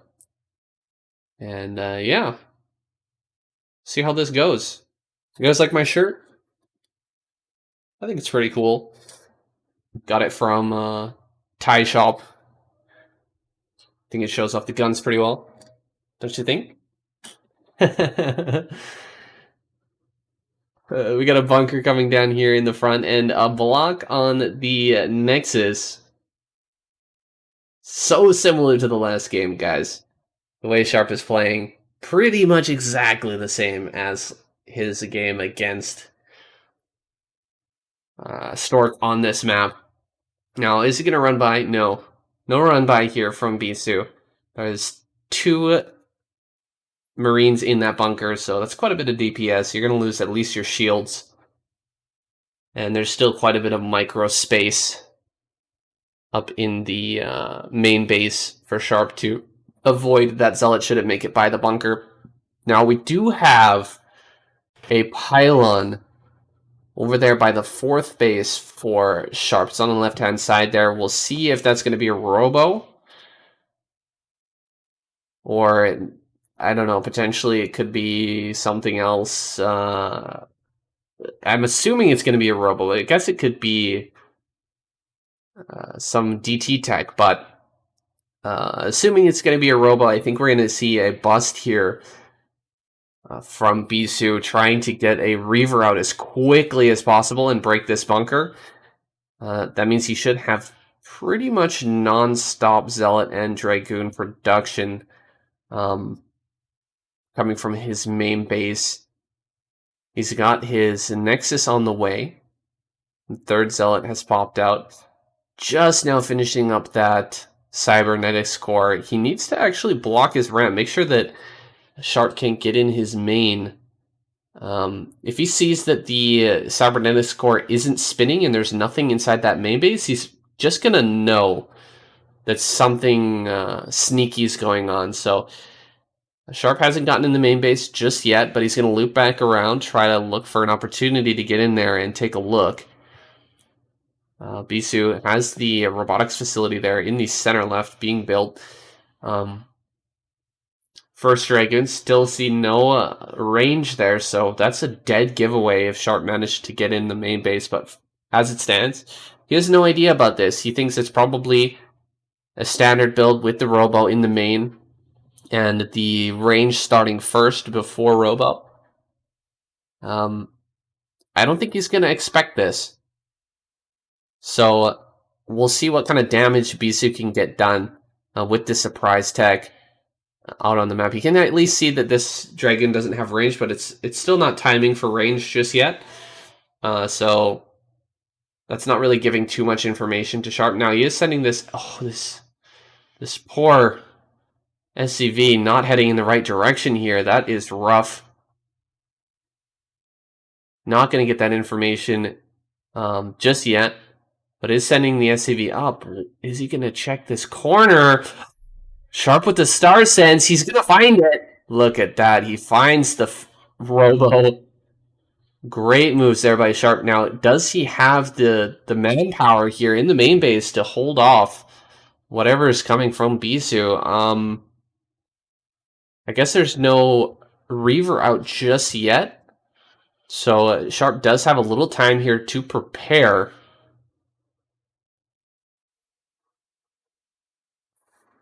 This attack here at in the main with the Reaver is not going to be nearly as strong now that that's been revealed.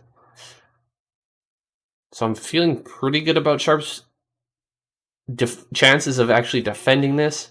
I believe... Oh my gosh. Screen went completely black there for a few seconds. We're at 6:39 now, 6:40. Sorry about that, guys. Might be just a few seconds behind you now. I don't know what's up with Africa TV, their videos.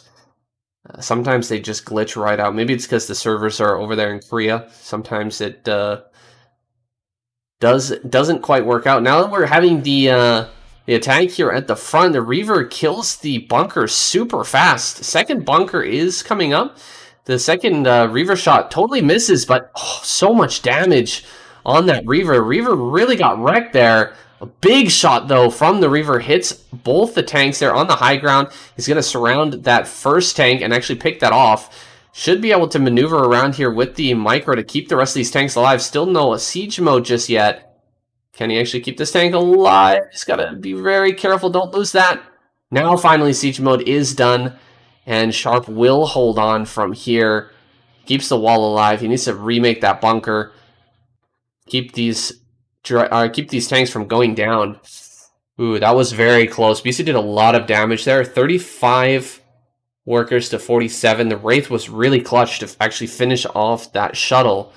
And another shuttle is about to pop out if he can pick that off. No, the Dragoons are going to come and defend this area. And he might end up actually losing that Wraith. No, he does pull back. Good job by Sharp not to lose that. Just keep that alive. It will be useful for a while here, for a long time, to stop further shuttles from invading the main. And to get some scouting information around the map as well. He could fly into the main base, figure out exactly what's coming. Doesn't need to waste a scan in that case. Now Sharp moving out. His third command center is done, so he'd love to take this base now. It is a bit risky with another Reaver out and a shuttle available. No siege up here from Sharp. Just going to push forward with the two Wraiths. A bunch of Marines and some tanks. He could possibly get flanked here, unfortunately. There are a bunch of Dragoons on the left side. Just going to pull back away from that for now. But is getting ready for a pincer maneuver here. Siege up in front of the third base. Sharp ready to take that. He first needs to clear the pylon on high ground, though.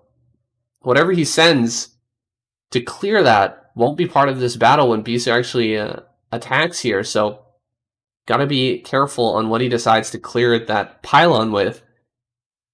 4 facts here. I haven't seen the science facility yet, but I'm assuming that it's there. No +1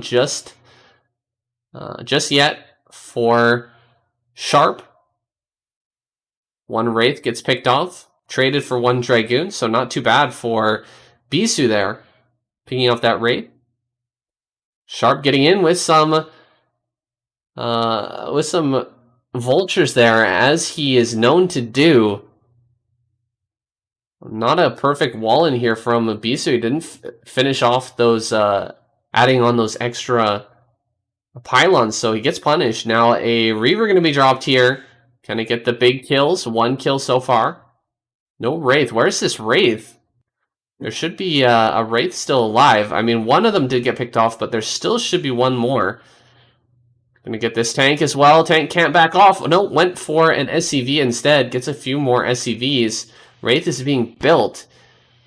Pretty sad that Sharp must have lost his second Wraith there and wasn't able to defend that properly. Lost some extra SCVs, and now he's quite far behind in the SCV count. I wonder if he's just going to go across the map and try to kill Bisu now, because he is quite far behind at this point. Bisu transitioning. He's got his Stargate.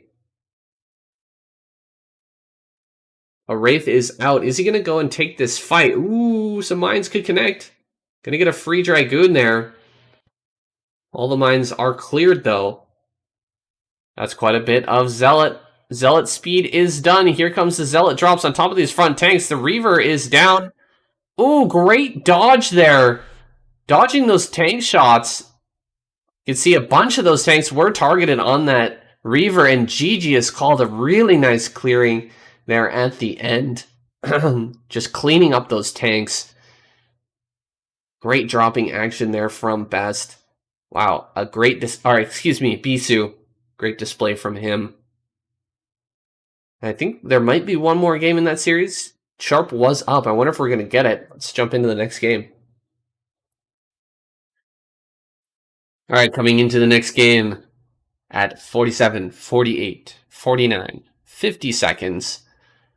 It's going to be Barracks versus Rain. Rain is back, guys. That is so exciting. I can't believe we got Jaedong and Rain coming back in the same season. We've got Midas in there. That is awesome. It's awesome to see some of these old pros coming back. Rain, not the oldest pro, but I mean, he was so dominant when he quit, when he decided to devote himself to streaming and just give up on his professional career in Broodwar. I thought that was going to be the end. I thought that was going to be the last we'd see of him, but you can see the call of Broodwar is strong. He's now going up against Barracks. This is the second game of 3. This best of 3. And Rain is already up 1. He's on Eclipse here. He's stealing the gas. It has got to be so nerve-wracking, this Barracks. Kind of a newer player. Kind of an amateur, really, in the ASL scene. To be going up against Rain, this legendary Protoss player, who's taken a long time off, but he is so well known. He's a StarCraft 2 pro. He's a StarCraft 1 pro. He's one of the only players who's ever won both GSL and ASL. Very, very rare achievement there. And he's back for his true passion, man, playing Broodwar at the highest level. I hope to see him go really far this season. I'm sure a lot of people aren't going to be expecting that because he's been off for so long, but I just think this guy is so incredibly strong. Wow. Barracks pulling a lot of SCVs to get rid of this assimilator here. That is quite a bit of lost mining time for just 100 minerals and the early probe committal from Rain. But he does get that down or taken care of right away.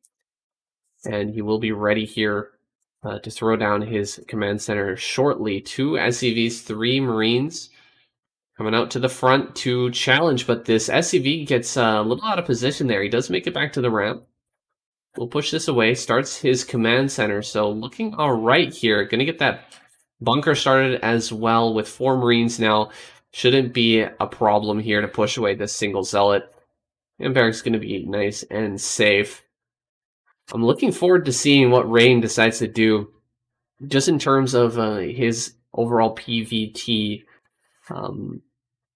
game plan here.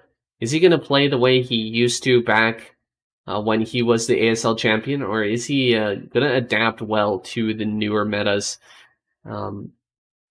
Will he be inclined to use a lot of shuttle play like we have seen recently, it become really popular? Unfortunately, he wasn't able to block that SCV, so Barracks is going to get in here and have a nice little look-see. 1 gate, no range just yet. Still no range started. Barracks is going to keep that SCV alive as long as possible in the main.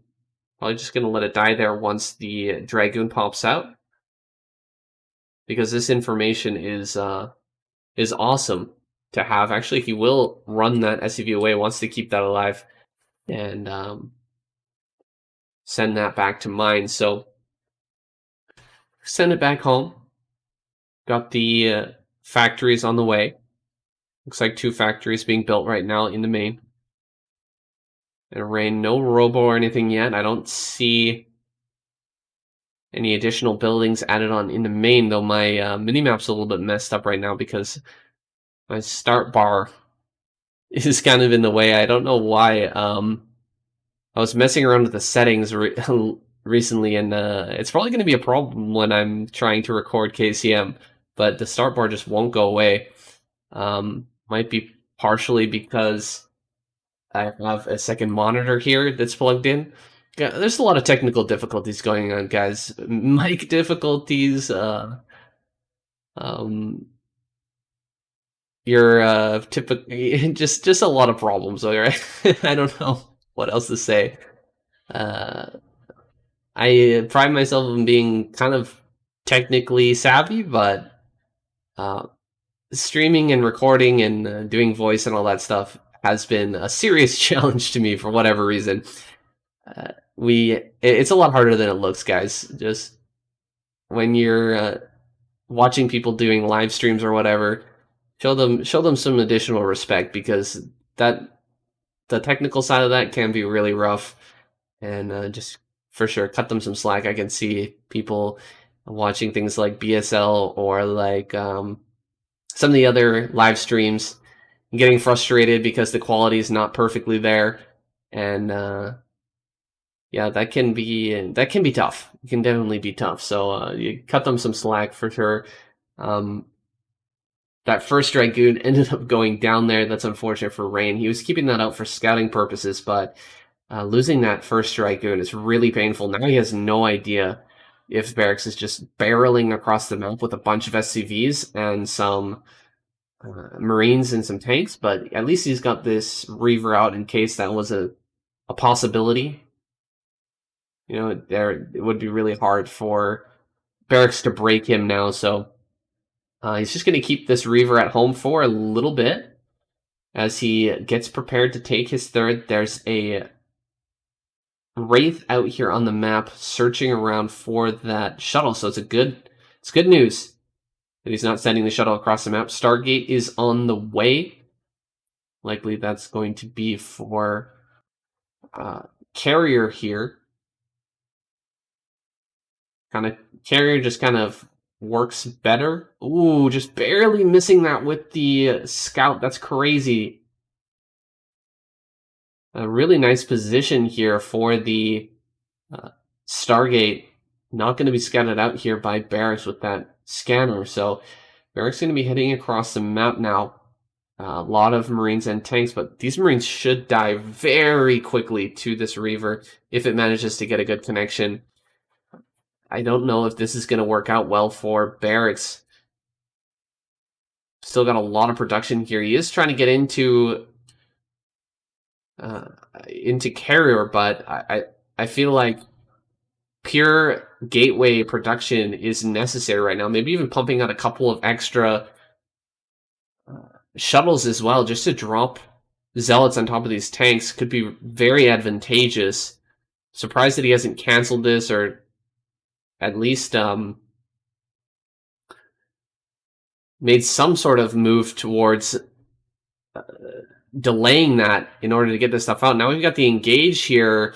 Reaver shots are going pretty well, but the Reaver gets picked up, and the Wraiths pick off those shuttles, so losing both the Reavers there is pretty freaking rough. Now there's only 3 tanks left, and the supply train is a really long way away, so will be tough. I don't... Oh, scouts are being built right now. Are you kidding me? Oh my goodness. Scouts being built. Gonna send these out. Just try to stop this attack from completing here. There is a turret. Oh, can he actually get this?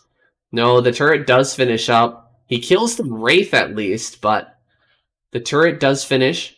That means the scout can't just freely attack these tanks, which is kind of, I think, what he was hoping for. Dragoons getting baited in, killed off here by those few tanks. Barracks with the dedicated push, adding on more and more units here, more and more turrets as well. Two scouts are out. Hilarious. Rain is trying to do this with scouts. He's going to lose quite a few probes. But his scouts are still alive, and that is what counts. Let's see if he can break this position. We'll move forward even closer. Barracks stretching out so that he can hit these Dragoons, and he can actually hit this wall here as well. Ooh, scout taking a lot of damage. Oh, the scouts are not being controlled. Rain. Oh, 1 scout goes down. That 2-kill scout. Still alive for now, but not going to be able to do much with this number of turrets out in the front. Now he's going to try, and it looks like bust. Barracks wide open with just a few Dragoons here and a shuttle with Reaver and Zealot inside.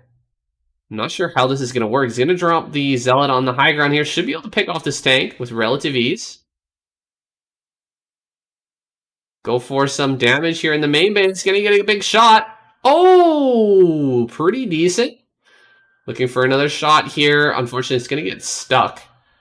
And, oh man, that actually connected. Whoa. That is hilarious. That's Scarab. Very lucky. Manages to connect there. Rain. Losing some supply. Some pylons over in that corner. He's going to come in to try and bust here. Pick up the Reaver. Does manage to get that up.